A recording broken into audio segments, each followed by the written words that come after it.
Asia ఖండంలోనే అతిపెద్ద గిరిజన జాతర మేడారం సమ్మక్క సారలమ్మ జాతర.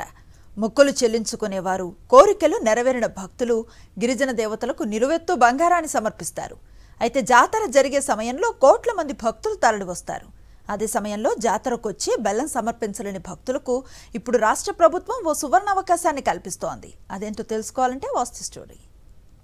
మేడారం జాతర ఈ పేరు వినగానే వనదేవతలైన సమ్మక్క సారక్క గుర్తుకొస్తారు. రెండేళ్లకొకసారి అట్టహాసంగా జరిగే ఈ ఆదివాసీ జాతరకు భక్తులు వెల్లువగా తరలివస్తారు. తెలుగు రాష్ట్రాల నుంచే గాక ఛత్తీస్గఢ్, మహారాష్ట్ర, ఒడిశా, మధ్యప్రదేశ్, జార్ఖండ్ నుంచి భక్తులు మేడారం చేరుకుంటారు. సమ్మక్క సారలమ్మ వనదేవతలకు ప్రీతికరమైన బంగారాన్ని మొక్కుగా చెల్లించుకుంటారు. అయితే అనుకోని అవాంతరాలు, ఇతరత్రా కారణాలతో జాతర సమయంలో కొందరు వెళ్లలేకపోవచ్చు. ఇక అలాంటి వారు చింతించాల్సిన పని లేకుండా ప్రభుత్వం మొక్కులు తీర్చుకునే మార్గం చూపిస్తోంది. అమ్మవార్లను నేరుగా దర్శించుకుని బెల్లం సమర్పించలేని భక్తులకు దేవాదాయ శాఖ ప్రత్యేక అవకాశాన్ని కల్పించింది. బంగారాన్ని సమర్పించాలనుకునే భక్తులు మీ సేవ నుంచి చెల్లించవచ్చు. మొబైల్ యాప్ ద్వారా కూడా ఈ సదుపాయాన్ని తీసుకొచ్చింది. ఇలా తెచ్చిందో లేదో ఆన్లైన్లో మొక్కులు ముందే చెల్లించుకుంటున్నారు భక్తులు. ఆన్లైన్లో అప్లై చేసుకుంటే మేడారంలో ఎండోన్మెంట్ సిబ్బంది బెల్లాన్ని అమ్మవార్ల సన్నిధికి చేరుస్తారు.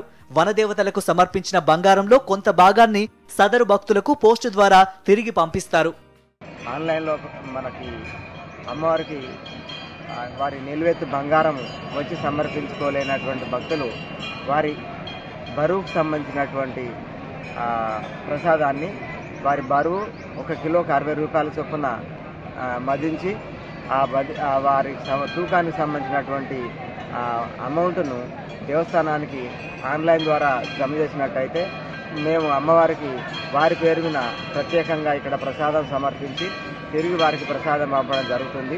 ఈ సదుపాయం ద్వారా భక్తులు ఇంటి నుంచే మొక్కు తీర్చుకునే వెసులుబాటు కలిగింది. ఈ నెల 21 నుంచి 24 వరకు జాతర జరగనుంది.